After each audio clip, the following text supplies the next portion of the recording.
Back to news TV 84 viewers. ਹੁਣ break ਤੋਂ ਬਾਅਦ ਅਸੀਂ ਗੱਲਬਾਤ ਕਰਦੇ ਹਾਂ US ਮੀਡੀਆ ਨਾਲ ਸੰਬੰਧਿਤ JS ਧਾਲੀਵਾਲ ਜੀ ਨਾਲ, ਜਿਹੜੇ ਕਿ ਇਸ ਵੇਲੇ ਸਾਡਾ ਟੋਰਾਂਟੋ ਤੋਂ ਫੋਨ ਲਾਈਨ ਤੇ ਜੁੜ ਚੁੱਕੇ ਨੇ। ਜੀ ਵੀਰ ਜੀ, ਵਾਹਿਗੁਰੂ ਜੀ ਕਾ ਖਾਲਸਾ, ਵਾਹਿਗੁਰੂ ਜੀ ਕੀ ਫਤਿਹ। हाँ जी भाजी, तुहानू और TV 84 देखने वाले सारे वीरां भरावां नूं वाहिगुरू जी का खालसा, वाहिगुरू जी की फतेह। जी वीर जी, साडा असीं अज वख-वख पंथक मुद्दे दे उपर गलबात करांगे। सब तो पहलां असीं तुहाडे विचार जानना चाहांगे। जिस तरह कुछ मीडिया विच इह खबरां आ रहीआं हन कि श्रोमणी कमेटी दे प्रधान मक्कड़ ने यह कहा है कि अगले साल तो 6 जून वाले दिन श्री हरमंदर साहिब कंपलैक्स ते 3 फुटिया किरपानां लिआउण ते पाबंदी लगा दित्ती जाएगी। इस बारे तुसीं की विचार रखते हो? हाँ जी भैन जी, देखो ये गल जो लास्ट टाइम अपनी गल हुई आ, उस टाइम भी मैं अपने वालों ये दस्या सी कि जिहड़ी इस तरह की कार्रवाई है ये वैल प्लान कार्रवाई है। और ਜਦੋਂ कि इस दिन मनाउण दे लई और होर वख-वख ਜਦੋਂ ਅਸੀਂ ਦਿਨ ਮਨਾਉਣੇ ਆ ਤਾਂ ਬਾਹਰਲੇ ਕੰਟਰੀਆਂ ਦੇ ਵਿੱਚ ਸਾਡੇ ਟੋਰਾਂਟੋ ਦੇ ਵਿੱਚ 1.5 ਲੱਖ ਸਿੱਖ ਇਕੱਠਾ ਹੁੰਦਾ ਤੇ ਉੱਥੇ ਕਦੇ ਵੀ ਇਸ ਤਰ੍ਹਾਂ ਦੀ ਘਟਨਾ ਨਹੀਂ ਵਾਪਰਦੀ। ਪਰ ਅਕਾਲ ਤਖਤ ਸਾਹਿਬ ਤੇ ਕਿਸ ਤਰ੍ਹਾਂ ਵਾਪਰ ਗਈ ਕਿ ਵੈਲ ਪਲਾਨ ਹੈ। ਇਹ ਜਿਹੜੇ ਅਸੀਂ ਇਕੱਠੇ ਹੋ ਰਹੇ ਆ, ਸਾਡੀ ਨਿਊ ਜਨਰੇਸ਼ਨ ਨੂੰ ਪਤਾ ਲੱਗ ਰਿਹਾ ਜਿਹੜੇ ਅਸੀਂ ਦਿਨ ਮਨਾਉਣੇ ਆ ਸ਼ਹੀਦਾਂ ਦੇ, ਇਹਨਾਂ ਨੂੰ ਬੰਦ ਕਰਨ ਦੇ ਲਈ ਕੋਈ ਨਾ ਕੋਈ ਇਹਨਾਂ ਦੀ ਚਾਲ ਹੈ। ਔਰ ਉਹ ਚਾਲ ਹੁਣ ਦੇਖੋ ਜਿਹੜੀ ਇਹ ਬਿਆਨ ਆਇਆ ਸ਼੍ਰੋਮਣੀ ਕਮੇਟੀ ਦਾ, ਇਹ ਉਹਦੇ ਵਿੱਚ ਇਹ ਪਤਾ ਲੱਗ ਰਿਹਾ ਕਿ ਬਿਲਕੁਲ ਇਹ ਸਾਰਿਆਂ ਦੀ ਮਿਲੀ ਜੁਲੀ ਚਾਲ ਹੈ। ਹੁਣ ਅੱਜ ਇਹ ਕਿਰਪਾਨ ਦੇ ਉੱਪਰ ਪਾਬੰਦੀ ਲਾਉਣ ਦੀ ਗੱਲ ਕਰਦੇ ਆ ਤੇ ਕੱਲ ਨੂੰ ਇਹ ਸਿੱਖਾਂ ਦਾ ਉੱਥੇ ਇਕੱਠੇ ਹੋਣ ਤੇ ਵੀ ਪਾਬੰਦੀ ਲਾਉਣ ਦੀ ਗੱਲ ਕਰ ਸਕਦੇ ਆ। ਸ਼੍ਰੋਮਣੀ ਗੁਰਦੁਆਰਾ ਪ੍ਰਬੰਧਕ ਕਮੇਟੀ ਜਿਹੜੀ ਹੈ ਉਹਦਾ ਕੀ ਡਿਊਟੀ ਹੈ, ਕਾਹਦੇ ਲਈ ਹੋਂਦ ਵਿੱਚ ਆਈ ਹੈ, ਤਾਂ ਉਹਦੀ ਡਿਊਟੀ ਇਹ ਹੈ ਕਿ ਜਿਹੜੇ ਅਸੀਂ 5 ਕਕਾਰ ਹਨ ਜਾਂ ਸਾਡੇ ਹੋਰ ਸਿੱਖੀ ਸਿਧਾਂਤ ਹਨ ਉਹਨਾਂ ਨੂੰ ਅਸੀਂ ਉਹਨਾਂ ਤੇ ਪਹਿਰਾ ਦੇਣਾ। ਜੇ ਉਹਨਾਂ ਦੇ ਲਈ ਸਾਨੂੰ ਦੁਨੀਆ ਦੇ ਕਿਤੇ ਵੀ ਕਿਸੇ ਵੀ ਭਾਗ ਵਿੱਚ ਕੋਈ ਟਰਬਲ ਆਉਂਦੀ ਹੈ ਕਿਸੇ ਸਿੱਖ ਨੂੰ ਤੇ ਇਹਨਾਂ ਦਾ ਫਰਜ਼ ਹੈ, ਇਹਨਾਂ ਦੀ ਡਿਊਟੀ ਹੈ ਕਿ ਉੱਥੇ ਜਾ ਕੇ ਉਹਨਾਂ ਦੀ ਹੈਲਪ ਕਰਨਾ। ਪਰ ਹੁਣ ਦੂਸਰੇ ਪਾਸੇ ਜੇ ਅਗਰ ਸ਼੍ਰੋਮਣੀ ਕਮੇਟੀ ਹੀ ਕਿਰਪਾਨ ਦੇ ਉੱਪਰ ਪਾਬੰਦੀ ਲਾ ਰਹੀ ਹੈ ਤੇ ਫਿਰ ਸਿੱਖ ਕੌਮ ਦੇ ਲਈ ਜੇ ਕੋਈ ਕੱਲ ਨੂੰ ਇਸ ਤਰ੍ਹਾਂ ਦੀ ਪ੍ਰੋਬਲਮ ਕਿਤੇ ਆਉਂਦੀ ਹੈ ਤੇ ਉਹਦੀ ਗੱਲ ਕਰਨ ਵਾਲਾ ਕੌਣ ਹੋਊਗਾ? ਅਗਰ ਅਸੀਂ ਇਹੀ ਸ਼੍ਰੋਮਣੀ ਕਮੇਟੀ ਔਰ ਇਹੀ ਹਿੰਦੁਸਤਾਨ ਦੇ ਵਿੱਚ ਬੈਠੇ ਸਾਡੇ ਦੂਜੇ ਜਿਹੜੇ ਅਖੌਤੀ ਆਪਣੇ ਆਪ ਨੂੰ ਸਿੱਖ ਕੌਮ ਦੇ ਲੀਡਰ ਕਹਾਉਣ ਵਾਲੇ ਕਦੇ ਬਾਹਰਲੇ ਦੇਸ਼ਾਂ ਦੇ ਏਅਰਪੋਰਟ ਦੇ ਉੱਪਰ ਕੋਈ ਕਿਰਪਾਨ ਦਾ ਮਸਲਾ, ਕੋਈ ਪੱਗ ਦਾ ਮਸਲਾ ਹੋਵੇ ਤਾਂ ਇਹ ਟਾਈਮ ਨਹੀਂ ਲਾਉਂਦੇ ਕਿ ਜਦੋਂ ਹਿੰਦੁਸਤਾਨ ਦੇ ਵਿੱਚ ਅਮਰੀਕਨ ਵੈਸੀ ਹੋਵੇ ਉਹਦੇ ਖਿਲਾਫ ਸਾਹਮਣੇ ਜਾ ਕੇ ਕਿਸ ਤਰ੍ਹਾਂ ਦੇ ਮੁਜ਼ਾਹਰੇ ਕਰਦੇ ਨੇ, ਕਿਸ ਤਰ੍ਹਾਂ ਉਹਨਾਂ ਦੇ ਝੰਡਿਆਂ ਨੂੰ ਸਾੜਿਆ ਜਾਂਦਾ। ਉਹ ਸਾਰੀ ਮਿਲੀ ਜੁਲੀ ਪਲਾਨ ਹੈ ਕਿ ਸਿੱਖ ਕੌਮ ਨੂੰ ਬਾਹਰਲੇ ਦੇਸ਼ਾਂ ਦੇ ਵਿੱਚ ਟਰਬਲ ਦੇ ਵਿੱਚ ਪਾਇਆ ਜਾਵੇ। ਔਰ ਇਹ ਜਿਹੜੀ ਬੜੀ ਮੈਂ ਕਹੂੰਗਾ ਕਿ ਮੰਦਭਾਗੀ ਗੱਲ ਹੈ ਕਿ ਸ਼੍ਰੋਮਣੀ ਕਮੇਟੀ ਵੱਲੋਂ ਜਿਹੜਾ ਕਿ ਕਿਰਪਾਨ ਦੇ ਉੱਪਰ ਪਾਬੰਦੀ ਲਾਉਣ ਦੀ ਗੱਲ ਕਰਨੀ। ਔਰ ਜਿਸ ਤਰ੍ਹਾਂ ਮੈਂ ਪਹਿਲਾਂ ਵੀ ਕਿਹਾ ਕਿ ਇਹ ਇਸ ਨੂੰ ਇੱਥੋਂ ਤੱਕ ਹੀ ਇਹ ਨਹੀਂ ਰਹਿਣਗੇ। ਆਉਣ ਵਾਲੇ ਸਮੇਂ ਦੇ ਵਿੱਚ ਜਿਹੜੇ ਕਿ ਅਸੀਂ ਇਕੱਠ ਕਰਦੇ ਹਾਂ, ਜਿਹੜੇ ਕਿ ਉਹ ਲੋਕ ਜਿਹੜਾ ਕੌਮ ਦਾ ਦਰਦ ਲਈ ਬੈਠੇ ਨੇ, ਕੌਮ ਦੇ ਦਿਨਾਂ ਮਨਾਉਣ ਵਾਲੇ ਨੇ, ਉਹਨਾਂ ਲੋਕਾਂ ਨੂੰ ਡਰਾਉਣ ਦੇ ਲਈ, ਧਮਕਾਉਣ ਦੇ ਲਈ ਉਹਨਾਂ ਤੇ ਵੱਖ-ਵੱਖ ਕਿਸਮ ਦੀਆਂ ਪਾਬੰਦੀਆਂ ਲਾਉਣਗੇ ਤਾਂ ਕਿ ਸਿੱਖ ਕੌਮ ਨੂੰ ਜਿਹੜੇ ਇਹ ਲੋਕ ਨੇ ਜਿਨ੍ਹਾਂ ਦਾ ਉੱਥੋਂ ਦੀਆਂ BJP ਹੋਵੇ ਜਾਂ ਉੱਥੋਂ ਦੀਆਂ ਜਿਹੜੀਆਂ ਏਜੰਸੀਆਂ ਹੋਣ ਜਿਨ੍ਹਾਂ ਨਾਲ ਇਹਨਾਂ ਨੇ ਆੜੀਆਂ ਪਾਈਆਂ ਹੋਈਆਂ ਤੇ ਜਿਹੜਾ ਇਹਨਾਂ ਦਾ ਆਪਣਾ ਤੋਰੀ ਫੁਲਕਾ ਚੱਲਦਾ ਹੈ, ਕਿਉਂਕਿ ਇਸੇ ਗੱਲ ਤੇ ਹੀ ਚੱਲਦਾ ਹੈ ਕਿ ਉਹ ਇਹਨਾਂ ਨੂੰ ਆਰਡਰ ਕਰਦੇ ਨੇ ਕਿ ਸਿੱਖ ਕੌਮ ਨੂੰ ਤੁਸੀਂ ਜਲੀਲ ਕਰੋ ਮੂਹਰੇ ਹੋ ਕੇ। ਔਰ ਸਿੱਖ ਜਦੋਂ ਅਸੀਂ ਦੇਖਦੇ ਹਾਂ ਕਿ ਉਹ ਗੌਰਮੈਂਟਾਂ ਸਾਡੇ ਕਿਸੇ ਧਾਰਮਿਕ ਚਿੰਨ੍ਹ ਤੇ ਕੋਈ ਪਾਬੰਦੀ ਲਾਉਣ ਦੀ ਗੱਲ ਕਰਦੀਆਂ ਤਾਂ ਪੂਰਾ ਸਿੱਖ ਕੌਮ ਜਿਹੜੀ ਖੜੀ ਹੋ ਜਾਂਦੀ ਆ। ਔਰ ਜਦੋਂ ਸ਼੍ਰੋਮਣੀ ਕਮੇਟੀ ਕਰੂਗੀ ਤਾਂ ਅਸੀਂ ਆਪਸ ਵਿੱਚ ਲੜਾਂਗੇ, ਸਾਡੇ ਭਰਾ ਆਪਸ ਵਿੱਚ ਲੜਨਗੇ ਤੇ ਇਹ ਬਹੁਤ ਮੇਰਾ ਖਿਆਲ ਹੈ ਕਿ ਕੰਮ ਹਿੰਦੁਸਤਾਨ ਦਾ ਹੀ ਆ ਪਰ ਕਰਵਾਇਆ ਜਾ ਰਿਹਾ ਮੱਕੜ ਵਰਗੇ ਜਿਹੜੇ ਲੋਕਾਂ ਨਾਲ ਹੀ, ਜਿਹੜੇ ਮਹੰਤ ਸਹੰਤ ਅੱਜ ਸਾਡੇ ਗੁਰਧਾਮਾਂ ਦੇ ਉੱਪਰ ਸਾਡੀ ਕੌਮ ਦੇ ਉਹਨਾਂ ਧਾਰਮਿਕ ਸਥਾਨਾਂ ਦੇ ਉੱਪਰ ਕਬਜ਼ਾ ਕਰਕੇ ਬੈਠੇ ਹੋਏ ਨੇ। ਜੀ ਬਿਲਕੁਲ ਬਿਲਕੁਲ ਵੀਰ ਜੀ। ਤੇ ਵੀਰ ਜੀ ਹੁਣ ਅਸੀਂ ਸਿੱਖ ਕੌਮ ਦੇ ਹੀਰੋ ਭਾਈ ਜਗਤਾਰ ਸਿੰਘ ਹਵਾਰਾ ਜੀ ਬਾਰੇ, ਹਵਾਰਾ ਜੀ ਦੀ ਵਿਗੜੀ ਸਿਹਤ ਬਾਰੇ ਵੀ ਤੁਹਾਡੇ ਵਿਚਾਰ ਜਾਣਨਾ ਚਾਹਾਂਗੇ ਤੇ ਦੋਗਲਾ ਕਾਨੂੰਨ ਜਿਹੜਾ ਜੇਲ੍ਹ ਦੇ ਵਿੱਚ ਚੱਲ ਰਿਹਾ ਉਸ ਬਾਰੇ ਵੀ ਤੁਹਾਡੇ ਵਿਚਾਰ ਜਾਣਨੇ ਚਾਹਾਂਗੇ। ਹਾਂਜੀ ਭੈਣ ਜੀ, ਤੁਸੀਂ ਗੱਲ ਕੀਤੀ ਹੈ ਭਾਈ ਜਗਤਾਰ ਸਿੰਘ ਹਵਾਰਾ। ਜਦੋਂ ਭਾਈ ਜਗਤਾਰ ਸਿੰਘ ਹਵਾਰਾ ਦਾ ਨਾਂ ਆਉਂਦਾ ਹੈ ਤਾਂ ਸਾਨੂੰ ਉਦੋਂ ਹੀ ਪਤਾ ਲੱਗ ਜਾਂਦਾ ਹੈ ਕਿ ਸਿੱਖ ਕੌਮ ਦੇ 20ਵੀਂ ਸਦੀ ਦੇ ਜਿਹੜੇ ਮਹਾਨ ਯੋਧੇ ਹਨ ਜਿਨ੍ਹਾਂ ਨੇ ਸਿੱਖ ਕੌਮ ਦੀ ਡਿੱਗੀ ਹੋਈ ਪੱਗ ਨੂੰ ਉੱਚਾ ਕਰਕੇ ਰੱਖਿਆ। ਔਰ ਸਿੱਖ ਕੌਮ ਨੂੰ ਜਦੋਂ ਅਸੀਂ ਗੱਲ ਕਰਦੇ ਹਾਂ ਕਿ ਸਾਡਾ 3 ਲੱਖ ਬੰਦਾ 3.5 ਲੱਖ ਬੰਦਾ ਮਾਰ ਦਿੱਤਾ ਗਿਆ, ਸਾਡਿਆਂ ਭੈਣਾਂ ਭਰਾਵਾਂ ਨੂੰ ਕਿਵੇਂ ਚੱਕ ਕੇ 25-25 ਹਜ਼ਾਰ ਨੂੰ ਲਵਾਰਸ਼ ਲਾਸ਼ਾਂ ਕਹਿ ਕੇ ਸਾੜਿਆ ਗਿਆ, ਕਿਸ ਤਰ੍ਹਾਂ ਗੁਰਦਾਮਾਂ ਨੂੰ ਸਾਡੇ ਨੂੰ ਢਾਇਆ ਗਿਆ, ਕਿਸ ਤਰ੍ਹਾਂ ਬੀਬੀਆਂ ਬੱਚਿਆਂ ਦੀ ਬੇਪਤੀ ਕੀਤੀ ਗਈ। ਪਰ ਜਦੋਂ ਜਗਤਾਰ ਸਿੰਘ ਹਵਾਰੇ ਵਰਗੇ ਸੂਰਮਿਆਂ ਦਾ ਨਾਂ ਸਾਡੇ ਦਿਮਾਗ ਵਿੱਚ ਆਉਂਦਾ ਤੇ ਫਿਰ ਅਸੀਂ ਇਹ ਗੱਲ ਸੋਚਣੀ ਸਟਾਰਟ ਕਰ ਦਿੰਦੇ ਹਾਂ ਕਿ ਇਹ ਜੋ ਕੁਝ ਅੱਜ ਸਾਡੇ ਨਾਲ ਹੋ ਰਿਹਾ ਹੈ ਪਹਿਲਾਂ ਵੀ ਹੁੰਦਾ ਆਇਆ, ਪਰ ਦੁਸ਼ਮਣ ਨੇ ਤਾਂ ਉਹੀ ਕੁਝ ਕਰਨਾ ਹੈ ਜੋ ਦੁਸ਼ਮਣ ਕਰਦਾ ਆਇਆ। ਪਰ ਸਿੱਖ ਕੌਮ ਜਿਹੜੀ ਹੈ ਉਹਦੇ ਜਿਹੜੇ ਹੀਰੋ ਆ, ਜੇ ਅਸੀਂ ਪਹਿਲਾਂ ਦੇ ਬਾਬਾ ਬੰਦਾ ਸਿੰਘ ਬਹਾਦਰ ਵਰਗਿਆਂ ਦੀ ਗੱਲ ਕਰਦੇ ਹਾਂ ਤਾਂ ਅੱਜ ਵੀ ਉਹਨਾਂ ਦਾ ਖੂਨ ਜਿਹੜਾ ਅੱਜ ਦੇ ਯੁੱਗ ਵਿੱਚ ਭਾਈ ਜਗਤਾਰ ਸਿੰਘ ਹਵਾਰੇ ਵਰਗਿਆਂ ਦੇ ਜਿਹੜੇ ਵੀਰ ਹਨ ਉਹ ਦੱਸ ਰਹੇ ਨੇ ਕਿ ਸਿੱਖ ਕੌਮ ਆਪਣੀ ਜੁਰਤ ਨਾਲ ਖੜੀ ਆ ਔਰ ਆਪਣੀ ਅਣਖ ਔਰ ਇੱਜ਼ਤ ਲਈ ਮਰਨ ਮਾਰਨ ਲਈ ਤਿਆਰ ਹੈ।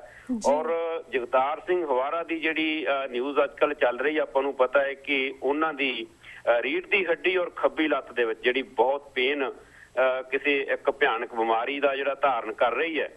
ਔਰ ਦੇਖਿਆ ਜਾਵੇ ਕਿ ਜਦੋਂ ਅਸੀਂ ਗੱਲ ਕਰਦੇ ਹਾਂ ਕਿ ਭਾਈ ਕੁਝ ਮੈਂ ਬਿਆਨ ਪੜ੍ਹੇ ਵੀ ਹਨ ਕਿ ਭਾਈ ਹਵਾਰਾ ਦਾ ਇਲਾਜ ਨਾ ਕਰਾਉਣਾ ਉਹਨਾਂ ਦੇ ਮਨੁੱਖੀ ਅਧਿਕਾਰਾਂ ਦੀ ਉਲੰਘਣਾ ਹੈ। ਹੁਣ ਦੇਖਿਆ ਜਾਵੇ ਕਿ ਭਾਈ ਹਵਾਰਾ ਨੂੰ ਸਜ਼ਾ ਕਿਹਦੀ ਦਿੱਤੀ ਜਾ ਰਹੀ ਹੈ? ਸਜ਼ਾ ਇਹੀ ਦਿੱਤੀ ਜਾ ਰਹੀ ਹੈ ਕਿ ਜਿਹੜਾ ਚੀਫ ਮਿਨਿਸਟਰ 4-5% ਵੋਟਾਂ ਲੈ ਕੇ ਮਨੁੱਖੀ ਅਧਿਕਾਰਾਂ ਦਾ ਕਾਤਲ ਹੋਵੇ, ਮਨੁੱਖੀ ਅਧਿਕਾਰਾਂ ਦਾ ਕਤਲ ਕਰਨ ਦੇ ਲਈ ਪੰਜਾਬ ਵਿੱਚ ਲਿਆਂਦਾ ਗਿਆ ਹੋਵੇ, ਉਹ ਮਨੁੱਖੀ ਅਧਿਕਾਰਾਂ ਦਾ ਕਤਲ ਜਿਹੜਾ ਹੋ ਰਿਹਾ ਸੀ ਉਸ ਤੇ ਰੋਕਣ ਲਈ ਤਾਂ ਭਾਈ ਜਗਤਾਰ ਸਿੰਘ ਹਵਾਰਾ ਨੇ ਆਪਣੀ ਜ਼ਿੰਦਗੀ ਆਪਣੀ ਕੌਮ ਦੇ ਲਈ ਨਿਸ਼ਾਵਰ ਕਰਨ ਦੇ ਲਈ ਅੱਗੇ ਲੈ ਕੇ ਆਂਦੀ ਹੈ। ਤੇ ਫਿਰ ਜਿਹੜੇ ਮਨੁੱਖੀ ਅਧਿਕਾਰਾਂ ਦੇ ਹੀਰੋ ਹਨ ਉਹਨਾਂ ਦਾ ਮਨੁੱਖੀ ਅਧਿਕਾਰ ਇਹ ਹਿੰਦੁਸਤਾਨ ਨੇ, ਹਿੰਦੁਸਤਾਨ ਦੀਆਂ ਅਦਾਲਤਾਂ ਨੇ, ਹਿੰਦੁਸਤਾਨ ਦੇ ਸਿਸਟਮ ਨੇ ਕਿੱਥੋਂ ਦੇਖਣਾ? ਇਹ ਜਿਹੜਾ ਇਹ ਜਿੱਥੋਂ ਕੁਛ ਮੈਂ ਮਹਿਸੂਸ ਕਰਦਾ ਹਾਂ ਕਿ ਇਹ ਜਿਹੜਾ ਕੁਛ ਉਹਨਾਂ ਦੀ ਰੀੜ੍ਹ ਦੀ ਹੱਡੀ ਵਿੱਚ ਜਾਂ ਖੱਬੀ ਲੱਤ ਵਿੱਚ ਜਿਹੜੀ ਪੇਨ ਵੀ ਹੈ ਇਹ ਵੀ ਜ਼ਰੂਰ ਇਹਨਾਂ ਨੇ ਸਾਡੇ ਇਸ ਵੀਰ ਨੂੰ, ਇਸ ਬੱਬਰ ਸ਼ੇਰ ਨੂੰ ਜਿਨ੍ਹਾਂ ਨੂੰ ਅੰਦਰ ਰੱਖਿਆ ਹੋਇਆ, ਜ਼ਰੂਰ ਇਹਨਾਂ ਦਾ ਕੋਈ ਨਾ ਕੋਈ ਕਾਰਾ ਹੋਊਗਾ, ਕੁਛ ਨਾ ਕੁਛ ਇਹਨਾਂ ਨੇ ਉਹਨਾਂ ਨੂੰ ਇਸ ਤਰ੍ਹਾਂ ਦਾ ਜਿਹੜੀ ਕੋਈ ਨਾ ਕੋਈ ਪੋਇਜ਼ਨ ਜਾਂ ਕੋਈ ਦਵਾਈ ਦੇਣ ਦੀ ਕੋਸ਼ਿਸ਼ ਕੀਤੀ ਹੋਊਗੀ। ਔਰ ਦੂਸਰੇ ਪਾਸੇ ਉਹਨਾਂ ਦਾ ਇਲਾਜ ਨਾ ਕਰਾਉਣਾ, ਇਹ ਦੁਨੀਆ ਭਰ ਦੇ ਵਿੱਚ ਇਹ ਪਤਾ ਲੱਗ ਜਾਂਦਾ ਹੈ ਕਿ ਹਿੰਦੁਸਤਾਨ ਦੇ ਅੰਦਰ ਜਿਹੜਾ ਹਿਊਮਨ ਰਾਈਟਸ ਦਾ ਕੀ ਹਾਲ ਹੈ ਔਰ ਖਾਸ ਕਰਕੇ ਸਿੱਖ ਕੌਮ ਦੇ ਲਈ। ਔਰ ਇਸ ਤੋਂ ਬਾਅਦ ਜਿਹੜੀ ਇੱਕ ਨਿਊਜ਼ ਚੱਲ ਰਹੀ ਹੈ ਕਿ ਮੈਂ ਪੜ੍ਹੀ ਸੀ 29 ਜੂਨ ਨੂੰ ਪੂਰੀ ਦੁਨੀਆ ਦੇ ਅੰਦਰ ਜਿਹੜੀ 30 ਮਿਲੀਅਨ ਸਿੱਖ ਕੌਮ ਹੈ, ਸਿੱਖ ਨੇਸ਼ਨ ਹੈ, ਉਹਨਾਂ ਨੂੰ ਅਰਦਾਸ ਦਿਵਸ ਦਾ ਵੀ ਸੱਦਾ ਦਿੱਤਾ ਗਿਆ ਹੈ ਕਿ ਉਹ ਅਰਦਾਸ ਦਿਵਸ ਮਨਾਉਣ, ਕਿਉਂਕਿ ਅਸੀਂ ਇਹੀ ਕੁਝ ਕਰ ਸਕਦੇ ਹਾਂ। ਔਰ ਦੂਸਰੇ ਪਾਸੇ ਜਿਹੜੀਆਂ ਗੱਲਾਂ ਹੋ ਰਹੀਆਂ ਕਿ ਜਿਹੜੀ ਉੱਥੋਂ ਦੀ DGP ਹੈ ਵਿਮਲਾ ਮਹਿਰਾ, ਉਹਦੇ ਨਾਲ ਵੀ ਮਿਲ ਕੇ ਇਹ ਗੱਲਬਾਤ ਹੋਈ ਹੈ ਕਿ ਭਾਈ ਹਵਾਰਾ ਦਾ ਇਲਾਜ ਕਰਾਇਆ ਜਾਵੇ। ਹਾਈ ਕੋਰਟ ਤੱਕ ਜਾਣ ਦੀਆਂ ਵੀ ਕੋਸ਼ਿਸ਼ਾਂ ਹੋ ਰਹੀਆਂ, ਪਰ ਸਾਨੂੰ ਹਾਈ ਕੋਰਟ ਹੋਵੇ, ਸੁਪਰੀਮ ਕੋਰਟ ਹੋਵੇ, ਹਿੰਦੁਸਤਾਨ ਦਾ ਕੋਈ ਸਿਸਟਮ ਹੋਵੇ, ਗਵਰਨਮੈਂਟ ਉੱਥੇ ਕੱਲ ਕਾਂਗਰਸ ਦੀ ਸੀ, ਅੱਜ BJP ਦੀ ਆ, ਪਰਸੋਂ ਨੂੰ ਕਿਸੇ ਹੋਰ ਦੀ ਹੋਵੇ, ਉਹਨਾਂ ਤੋਂ ਬਹੁਤੀ ਉਮੀਦ ਨਹੀਂ ਹੈ। ਔਰ ਅਸੀਂ ਅੱਜ ਵੀ ਇਹ ਉਮੀਦ ਰੱਖਦੇ ਹਾਂ 30-35 ਸਾਲਾਂ ਬਾਅਦ ਜੋ ਕੁਛ ਸਾਡੇ ਨਾਲ ਉਹਨਾਂ ਨੇ 30-35 ਸਾਲਾਂ ਵਿੱਚ ਕੀਤਾ ਤੇ ਫੇਰ ਸਾਡੇ ਜਿਹੜਾ ਦਿਮਾਗ ਦਾ ਦਿਵਾਲਾ ਨਿਕਲ ਚੁੱਕਾ ਹੈ। ਪਰ ਦੂਸਰੇ ਪਾਸੇ ਇਹ ਗੱਲਾਂ ਇਹ ਦਰਸਾ ਰਹੀਆਂ, ਦੁਨੀਆ ਨੂੰ ਵੀ ਦੱਸ ਰਹੀਆਂ ਔਰ ਸਾਨੂੰ ਆਪਣੇ ਆਪ ਨੂੰ ਵੀ ਇਹ ਸੋਚਣ ਲਈ ਮਜਬੂਰ ਕਰ ਰਹੀਆਂ ਕਿ ਕਾਨੂੰਨ ਤੋੜਨ ਵਾਲੇ ਕੌਣ ਹਨ ਔਰ ਕਾਨੂੰਨ ਦੇ ਨਾਲ ਚੱਲਣ ਵਾਲੇ ਔਰ ਕਾਨੂੰਨ ਦੀ ਰਾਖੀ ਕਰਨ ਵਾਲੇ ਕੌਣ ਹਨ। ਅਸੀਂ 30 ਸਾਲਾਂ ਬਾਅਦ ਜਿਹੜੇ ਹਿੰਦੁਸਤਾਨ ਦੇ ਕਾਨੂੰਨ ਨੇ ਸਾਨੂੰ ਮਾਰਿਆ, ਸਾਨੂੰ ਕੁੱਟਿਆ, ਸਾਡਾ ਖਾਤਮਾ ਕੀਤਾ, ਸਾਡੇ ਨਾਲ ਧੱਕਾ ਕੀਤਾ, ਅਸੀਂ ਅੱਜ ਵੀ ਉਹਨਾਂ ਦੇ ਕਾਨੂੰਨ, ਉਹਨਾਂ ਦੇ ਹਾਈ ਕੋਰਟ ਦੇ ਲਈ ਅਸੀਂ ਸੋਚ ਰਹੇ ਹਾਂ ਕਿ ਅਸੀਂ ਉੱਥੋਂ ਭਾਈ ਹਵਾਰਾ ਦਾ ਜਿਹੜਾ ਉਹਨਾਂ ਦਾ ਅਧਿਕਾਰ ਹੈ, ਮਨੁੱਖੀ ਅਧਿਕਾਰ ਹੈ ਕਿ ਜੇਲ੍ਹ ਦੇ ਅੰਦਰ ਜੇ ਕੋਈ ਬੰਦਾ ਹੈ ਤਾਂ ਉਸਦਾ ਇਲਾਜ ਹੋਣਾ ਚਾਹੀਦਾ ਹੈ। ਅਸੀਂ ਅੱਜ ਵੀ ਉਸ ਹਾਈ ਕੋਰਟ ਤੱਕ ਜਾਣ ਦੀਆਂ ਕੋਸ਼ਿਸ਼ਾਂ ਕਰ ਰਹੇ ਨੇ। ਪਰ ਦੂਸਰੇ ਪਾਸੇ ਜਿਹੜੇ ਇਹ ਮਨੁੱਖੀ ਅਧਿਕਾਰਾਂ ਦੇ ਕਾਤਲ ਹੈ, ਜਿਹੜੇ ਸਿੱਖ ਕੌਮ ਦੇ ਕਾਤਲ ਹੈ, ਜਿਹੜੇ ਕਿ ਸੱਚ ਦੀ ਵਿਚਾਰਧਾਰਾ ਦੇ ਕਾਤਲ ਹੈ, ਹੋਰ ਮਾਸੂਮਾਂ ਦੇ ਜਿਹੜੇ ਕਿ ਹਿੰਦੁਸਤਾਨ ਦੇ ਅੰਦਰ ਘੱਟ ਗਿਣਤੀਆਂ ਦੇ ਕਾਤਲ ਆ, ਜਿਹੜੇ ਕਾਨੂੰਨ ਦੇ ਕਾਤਲ ਹੀ ਮੈਂ ਕਹੂੰਗਾ, ਉਹ ਆਪਣੇ ਦੇਸ਼ ਦਾ ਕਾਨੂੰਨ ਦਾ ਵੀ ਕਤਲ ਕਰ ਰਹੇ ਨੇ, ਉਹਨੂੰ ਵੀ ਨਹੀਂ ਮੰਨ ਰਹੇ ਕਿਉਂਕਿ ਤਾਂ ਹਿੰਦੁਸਤਾਨ ਦਾ ਕਾਨੂੰਨ ਕਹਿੰਦਾ ਕਿ ਜੋ ਵੀ ਬੰਦਾ ਜੇਲ੍ਹ ਦੇ ਅੰਦਰ ਹੈ ਉਸ ਨੂੰ ਅਗਰ ਕੋਈ ਇਲਾਜ ਦੀ ਲੋੜ ਹੈ ਤਾਂ ਫਿਰ ਹਿੰਦੁਸਤਾਨ ਦਾ ਜਿਹੜਾ ਕਾਨੂੰਨ ਕਹਿੰਦਾ ਹੈ ਕਿ ਉਸਦਾ ਇਲਾਜ ਕਰਵਾਇਆ ਜਾਵੇ। ਔਰ ਮੈਨੂੰ ਇਹ ਇੱਕ ਮੈਂ ਗੱਲ ਕਹਿਣੀ ਚਾਹੁੰਦਾ ਕਿ ਜੋ ਅੱਜ ਕੋਈ ਸਾਡੇ ਨਾਲ ਇਹ ਹੋ ਰਿਹਾ ਹੈ ਦੁਸ਼ਮਣ ਨੇ ਤਾਂ ਕਰਨਾ ਹੀ ਹੈ, ਪਰ ਸਾਡੀ ਆਪਣੀ ਵੀ ਕੁਝ ਨਾ ਕੁਝ ਨਲਾਇਕੀ, ਸਾਡੇ ਜਿਹੜੇ ਪੋਲੀਟੀਕਲ ਲੀਡਰ ਹਨ, ਸਾਡੀਆਂ ਪੋਲੀਟੀਕਲ ਜਥੇਬੰਦੀਆਂ ਹਨ ਜਾਂ ਸਾਡੀ ਜਿਹੜੀ ਆਮ ਜਨਤਾ ਹੈ, ਜਿਸ ਤਰ੍ਹਾਂ ਮੈਂ ਇੰਟਰਨੈਟ ਦੇ ਉੱਪਰ ਵੱਖ-ਵੱਖ ਜਿਹੜੀਆਂ ਫੇਸਬੁੱਕ ਹੋਵੇ ਜਾਂ ਹੋਰ ਜਿਹੜੀਆਂ ਵੈਬਸਾਈਟ ਹੋਵੇ ਉੱਥੇ ਜਦੋਂ ਏਜੰਸੀਆਂ ਦਾ ਜਿਹੜਾ ਕਾਰਾ ਕਰਦੀਆਂ, ਜਿਹੜਾ ਸਾਨੂੰ ਸਮਝ ਆਉਣਾ ਚਾਹੀਦਾ 30-35 ਸਾਲਾਂ ਬਾਅਦ, ਉਹ ਸਿੱਖ ਕੌਮ ਦੀਆਂ ਆਈਡੀਆਂ ਬਣਾ ਕੇ ਸਾਨੂੰ ਆਪਸ ਵਿੱਚ ਹੀ ਲੜਾਉਂਦੀਆਂ ਜੀ। ਕੋਈ ਮਾਨ ਸਾਹਿਬ ਦੇ ਪੱਖ ਦਾ ਬੰਦਾ ਆ ਕੇ ਇਹ ਜੀ ਦੂਸਰੇ ਦੇ ਖਿਲਾਫ ਬੋਲ ਰਿਹਾ, ਕੋਈ ਦੂਸਰੇ ਦਾ ਆ ਕੇ ਇਹਦੇ ਖਿਲਾਫ ਬੋਲ ਰਿਹਾ, ਸਾਨੂੰ ਮੇਰਾ ਖਿਆਲ ਹੈ ਇਹਨਾਂ ਗੱਲਾਂ ਨੂੰ ਸਮਝਣ ਦੀ ਲੋੜ ਹੈ। ਅੱਜ ਸਾਨੂੰ ਇਹ ਸਮਝਣ ਦੀ ਲੋੜ ਹੈ ਕਿ ਭਾਈ ਜਗਤਾਰ ਸਿੰਘ ਹਵਾਰਾ ਵੀ ਸਾਡਾ ਲੀਡਰ ਹੈ, ਸਾਡਾ ਸ਼ੇਰ ਹੈ, ਔਰ ਭਾਈ ਬਲਵੰਤ ਸਿੰਘ ਰਾਜੋਆਣਾ ਵੀ ਸਾਡਾ ਜਿਹੜਾ ਬਹਾਦਰ ਸ਼ੇਰ ਹੈ।